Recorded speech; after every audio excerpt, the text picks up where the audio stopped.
Today on the Brock Matherne Show, we relive the exciting victory over the Gators at the Pit last Friday night.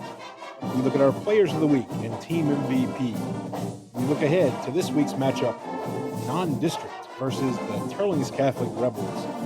We look at our sub-varsity action, our middle school minute, we dip into the mailbag, and we finish up, as always, with Ask Brock.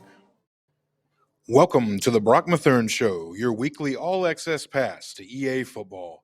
And now, with your host, Eric Brownfield, is head coach Brock Matherne. All right, welcome back to the Brock Matherne Show. This is Coach Brownfield along with Brock Matherne, head football coach at EA, and it's week 8. It's episode 7. Flying by. Oh, man, I looked at the schedule the other day, and I was like, man, is it 8? This is week 8, really? Oh, yeah. Oh, and you start feeling like, oh, no, man, there's more games that we've played more than we might have left, and you start, and then, you say, well, if we go 5 more, like you start thinking, well, okay, we're still at the halfway point. All right. We're at the halfway point. But for a lot of teams, we're winding down, All right, so how you doing? It's week 8. Oh, doing great. How can you not be after being in one of the best football games I've ever been a part of? Like our kids being able to fight and find a way to finish. Was just really excited, and I was extremely excited. We got the win, and then I looked, and we got a 7-0 Teurlings Catholic football team we got to go to. So right now I'm doing good. I'm a little tired. Sure. But I'm very much anxious to see, how we show up on Friday and face probably one of our toughest competitions yet. Especially coming off of a game like that, rivalry game and all that. Yeah. That's never easy, win or loss. And, sometimes it's harder after a win. You got to bring them back down to earth. Right. So let's go ahead and take a look at last week and put it to bed. Although some of us may not want to put it to bed quite yet, that's what you got to do if you're going to move forward. Let's move on, my people. So let's here we go. On. So let's spend about 4 minutes here watching this, and then we'll be done with it forever. Okay, so there's the trophy there. Oh, yeah. I'm glad it's back on Burnside. Absolutely. So there we go with the entrance. And an amazing atmosphere over there. Yeah, look, I'm telling you, if you've never been to one of these games, this is only my second one. And I'm telling you, I've been a part of this sport a long time. There ain't nothing like it. And that kid right there there's not many like him either. No, thank goodness. Thank goodness. I got to talk to him after the game. I got nothing but respect for him, his dad. Just a great young man, great football player, competitor. You see right there the emotion of this game, right? We go and we thought we was able to run the ball well all night long. Proud of our offensive line. Man, our offensive line, that was the best they played since I've been here. Struggled to stop their 2 big-time players in the quarterback and running back. But this guy right here had a breakout night. The guy throwing the ball and the guy catching the ball, Absolutely. right? But if you're around practice and you see it on a weekly basis, those 2 guys always practice that way, And here he goes again, just fine. He gave us fits all night, and he's going to give everybody fits. He's such a great athlete back there, quarterback with a strong arm. Does a great job of keeping his eyes down the field, and that was a third down. Yeah, trying to get off the field right long, third and long too. Good Lord. Yeah, that was a tough one right there. But we knew it going into it, right? It didn't matter how many points we were up by or how many points they were up by. Neither team was quitting in this game. And that's exactly what you saw. It was just like a heavyweight. My dad loved boxing. It's a heavyweight fight, and this was the one time right here where we got in 2 in a row. And that made the difference. Yeah, what was great was the message this week was we told the story of the No Mas fight, right? Sugar Ray Leonard and Roberto Duran.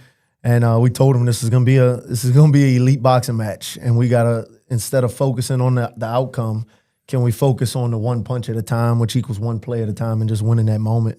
And it came pretty down good to elevation there, Coach. 1 point. Good, I still got it a little bit. there. It's like riding a bike. Once you do it once, comes back to you. How about this? Man, we knew about Bryson Martinez's athleticism for a long time, and this is one of the best moves we made as a coaching staff is putting him in an eligible number and being able to move him around and put him in different spots and, using him in what we call a big cat position, using him at tight end, using him at receiver. I think last Friday night was really what y'all envisioned when you made that move. There's no doubt. There's no doubt. 8 months ago, He's a difference maker, man, and you can't account for him. When you're that big and can move that well, he becomes a threat in everything that you game plan for as a defensive guy. So just proud of him. I thought that was his best game blocking also since I've been around. And again, there goes Jeremiah Merriweather. Out of the backfield this time. Yeah, and I credit to our offensive staff to getting creative, right?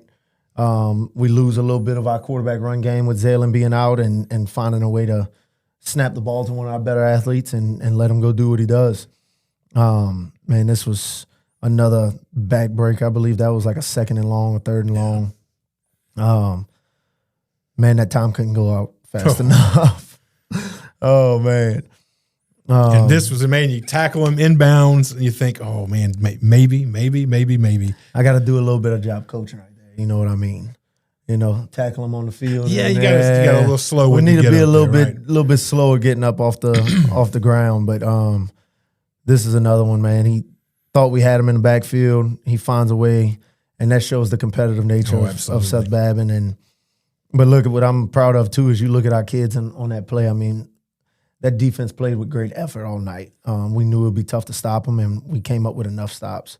Then this one right here took 2 years off my life. Oh, my God. Look, and I tell our kids all the time, sometimes, you know, good things happen to those who work hard, and I thought we worked our tails off all week long.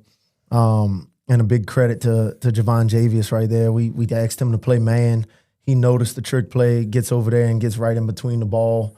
And Seth Babin just to get in that vision, incomplete pass, and we get out of there with a win, 5-2, in a good spot, in a real good spot.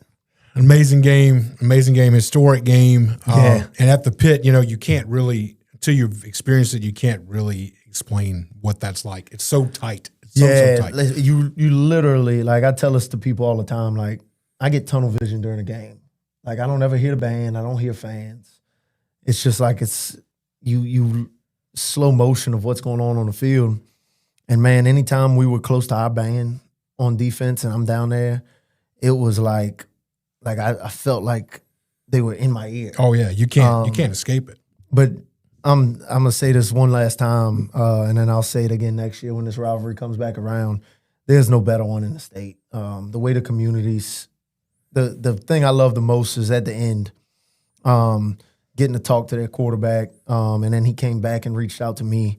And then as I'm walking out, their fans just saying congratulations. It was almost like, all right, it's over. Congratulations to the winner. There's no bad blood in between it. Now there's bad blood all week. Right. They're all played out from that. You know, but it's just the atmosphere, the fans, both sides are rowdy. And if you're a competitor, this is what you live for, right? Absolutely. I could guarantee you that's about as close in the regular season to a semifinal atmosphere that you can get. Oh, there's no doubt about it. It might be better than a semifinal. Yeah. And then the Dome is such a big place. Yep. That might be unrivaled as far as atmosphere. That's what I told one of my coaches. We talked about the atmosphere, and I said, look, when we played, we went up to Bastrop, right? In the semifinals, Bastrop 3-time defending state champs, and we beat them 35-34. And that atmosphere was unbelievable. Same standing room only. This tops it.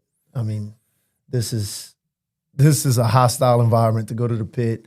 Last year on Burnside, same thing. I mean, it just our community comes together and just puts a great show on and cheers these kids on. And if you have a kid growing up in this rivalry and they get that opportunity, this is something these kids will remember forever.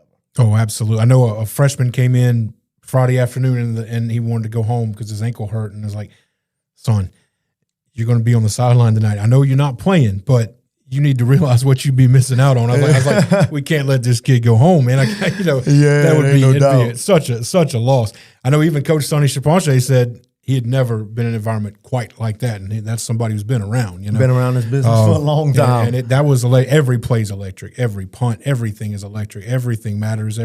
It's the way every football coach wants everybody to approach every game, and that's the way everybody approaches that game. Literally in that game, nothing you've done up to that point matters. No. You're getting the best from both teams. Absolutely, and that's what makes it so dangerous. Every year, no matter how you're coming in. All right, so our players of the week, there's a tough decision. You had a lot of people to choose from here on this one. So offense goes to Jeremiah Merriweather. Yeah, I think the decision for Meriwether was simple. We had so many people on offense that had really good nights. But I think the reason for Meriwether is it was the work that he puts in, right? Getting the rewards for the work that he puts in. And he had a great week of practice, and just the way that he approaches it, he's a great young man. He wins our #1 award. We don't give that out. We don't let them pick that. We give it out for people who represent our core values. And only junior captain too, as well. Yeah, only junior captain, the first junior I've ever gave #1 to in my 5 years as a head coach. And I couldn't be more proud of him. Somebody had to step up and make big plays in a game like that, and he did a great job accounting for 4 touchdowns. It's incredible. I think that ties a record in the rivalry as well. Michael Levy on defense. We're used to that one being. I said the same thing when we gave it out. I feel like I'm calling this kid's name out every week, but he's just getting better every week. Like, this kid has no ceiling of how good he could be.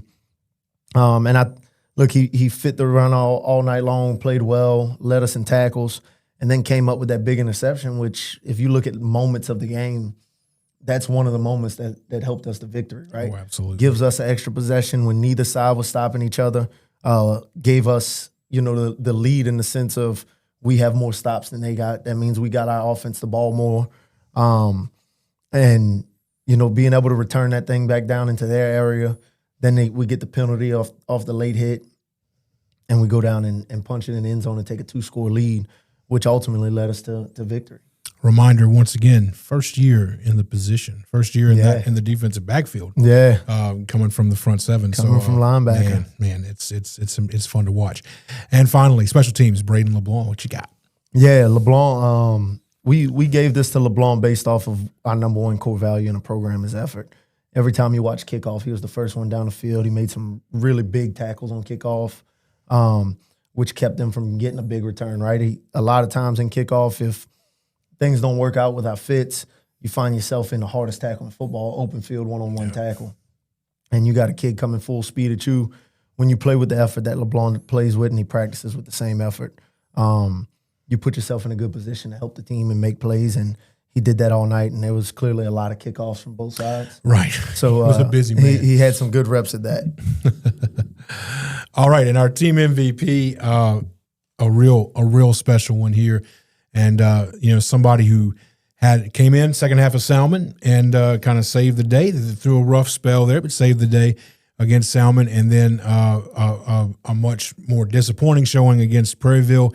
And then to rebound from that 7 days later and come out and be an absolute hero in the rivalry game. Well, one, I think, you could chalk the his game against Prairieville up to the fact of, look, our coaches do a great job on both sides of the ball of game planning to our kids' strengths, right? Well, we didn't find out Zaylen wasn't playing until pretty much Friday. So we have a game plan that involves what Zaylen does well. Right.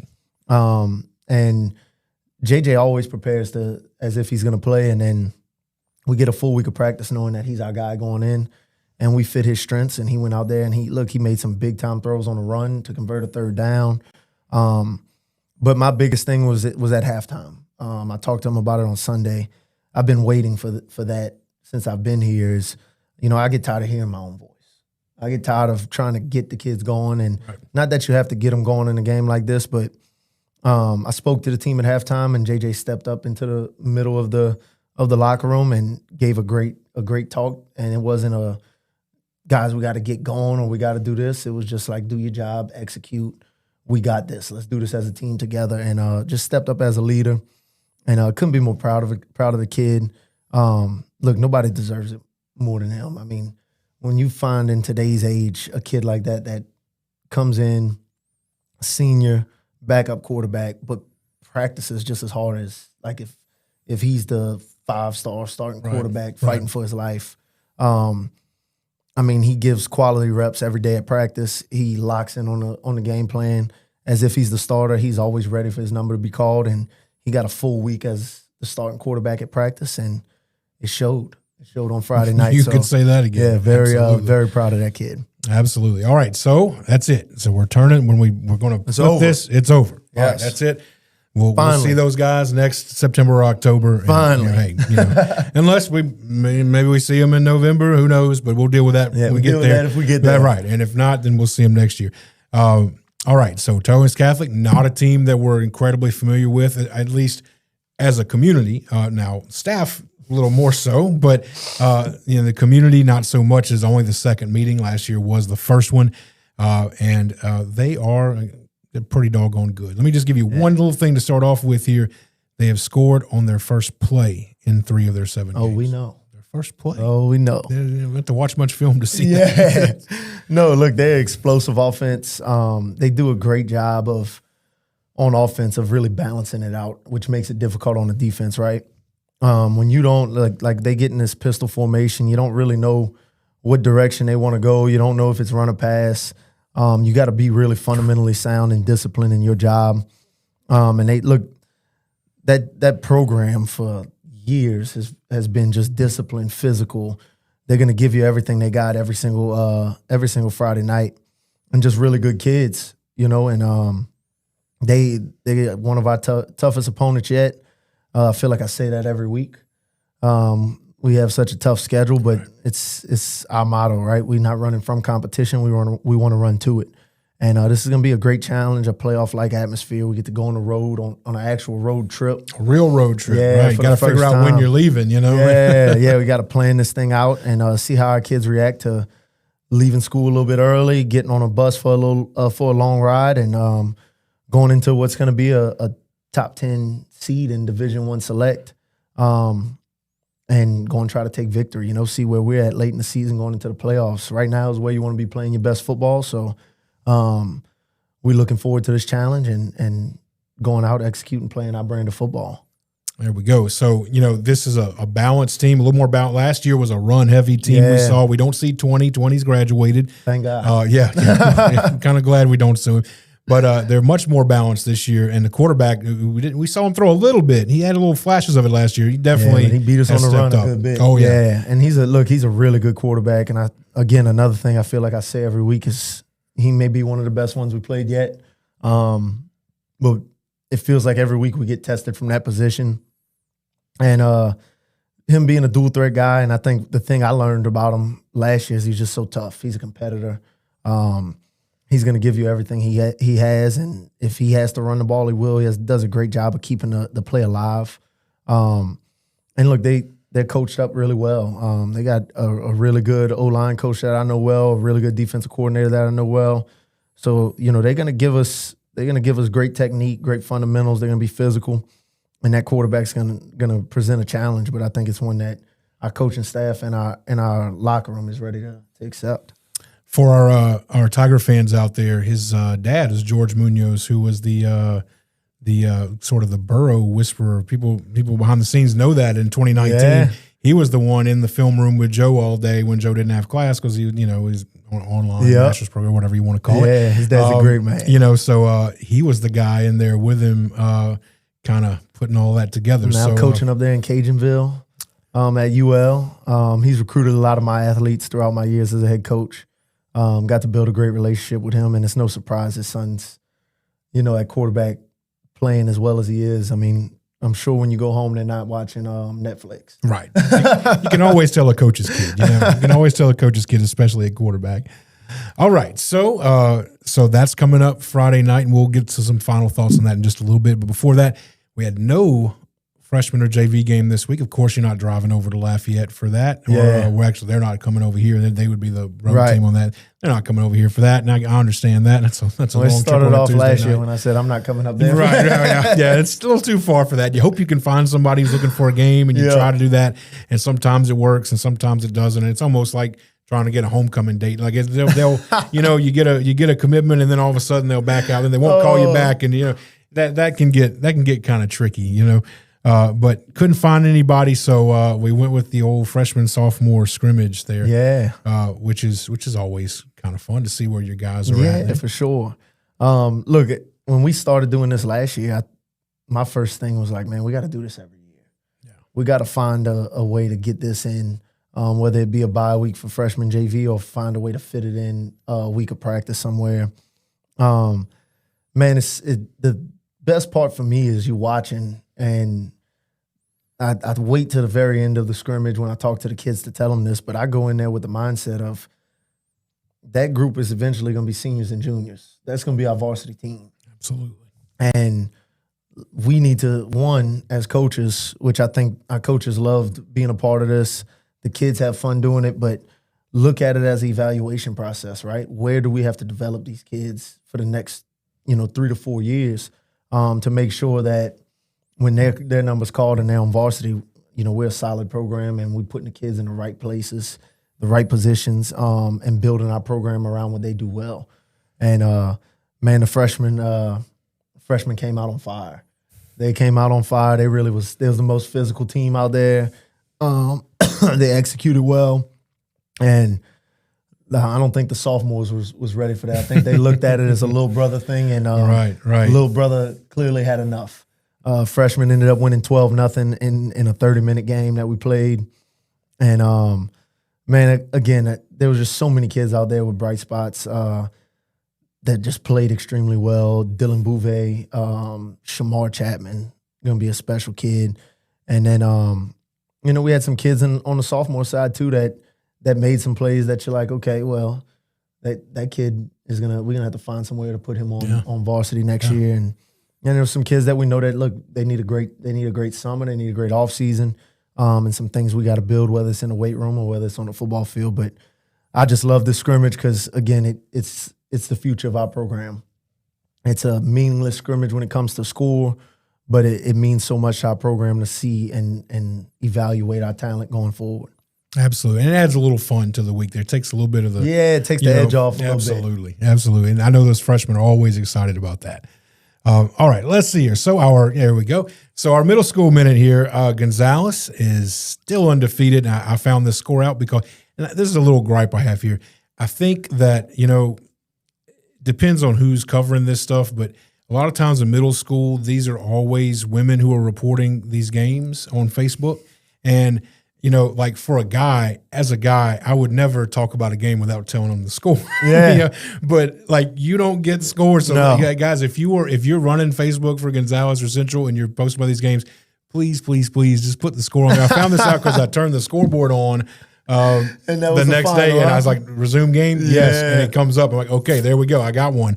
But, man, you can't find a middle school score. The only time is Swack on the Rev broadcast. He likes to do that. But other than that, you're not finding out a middle score. school minute. And it's, man, I just need to see a score. So Gonzales 28-6 over Galvez at Spartan Stadium. Yeah, I mean, that team's rolling right now. Oh, God, yes. We had a couple of kids that got to come with us to experience the rivalry this week that played well. And I give, again, Coach Mike so much credit. He has won the numbers now. He's got so many kids out there. I think he's in the 70s or 80s. Oh, wow. That's incredible.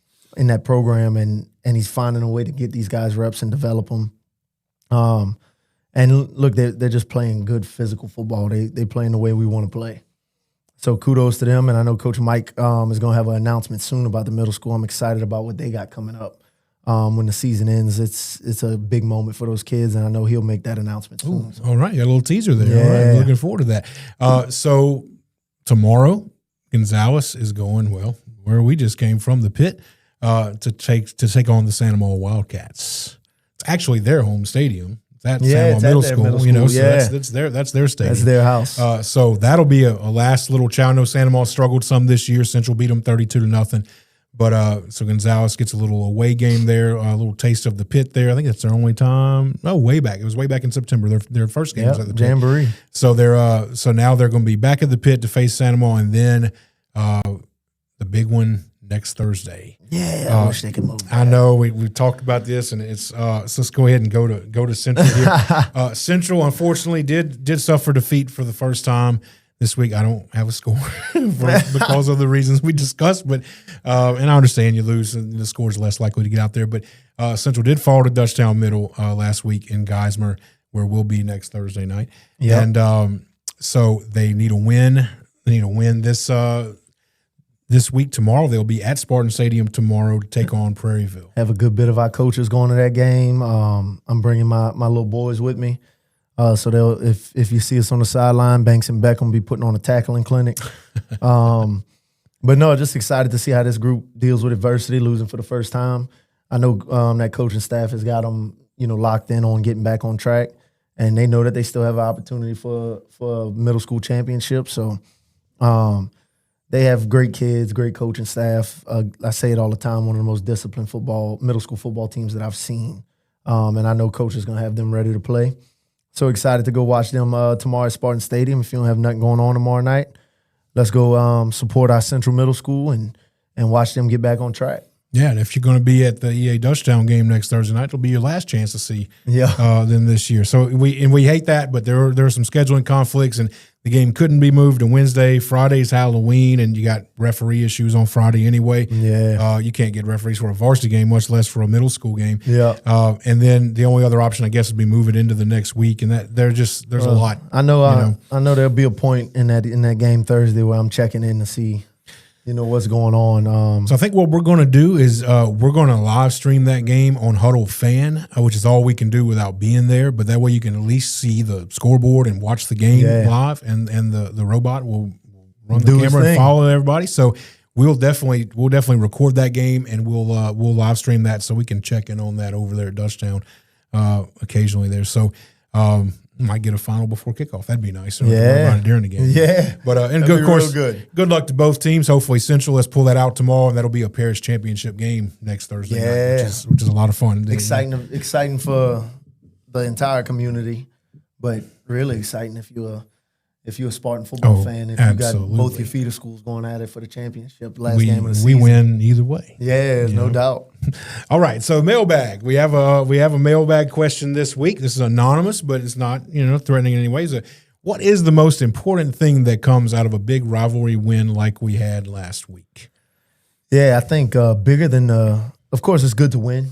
It's always good to win. But it's how your kids respond, right? It's not so much about the outcome. It's about the process of, all right, it's not the last game of the season. All right. Really making sure that our kids are focused on our opponent this week, which they are. And I'm really proud and happy with the way that we matured throughout the season. And with this past week in the rivalry game, we really didn't focus on the outcome. We talk about it all the time that you want to focus on the process it takes to get the outcome you desire, making sure you're doing things the right way all the time, and that you're winning one play at a game. Every play is a game within itself, and that's the same thing throughout the week. Every day is a chance to win. And I think the biggest thing that comes out of this is, one, our kids were excited and they have a little extra juice of energy, but it's getting an opportunity to deal with all these outside circumstances, all the distractions, go out and take victory, and now you're having the distractions of, hey, you're good, great job, getting the pats on your back, when in our field houses, we haven't done anything yet. Right. We're just putting ourselves in a position to go get to our ultimate goal. So I think the big thing is taking on the challenge, again, of just getting your kids prepared to play the next week. All right. Well said. We got Ask Brock here, so let's see here. This one always scares me. And this week, nothing to be scared of. This is actually a really, really fun one. Just a great question here. So I'm looking forward to seeing what you say here. Leaving the intangibles aside, that might eliminate some people right there. So very well worded. I did not edit this at all. This is word for word. What is the one position on the field that you would play and why? If you have your choice, doesn't matter size, speed, whatever, what would you want to play most and why? I think first question would be, am I this old, or am I? Let's say physical ability is not. This is all a mental question here. So yeah, I think I would honestly stick with what I've played throughout my high school career, and then going to college, and what I've coached for majority of my career would be the cornerback position. It's my favorite position on the field. I think it's the most challenging, because you're reacting to something that you watch film and you prepare for, but you don't really know. And you have to work so hard. You have to be so disciplined. And my favorite player of all time played the position in Deion Sanders. So I would probably stick with what I've played most of my life. But if I had to choose one different position, I'd go play O-line.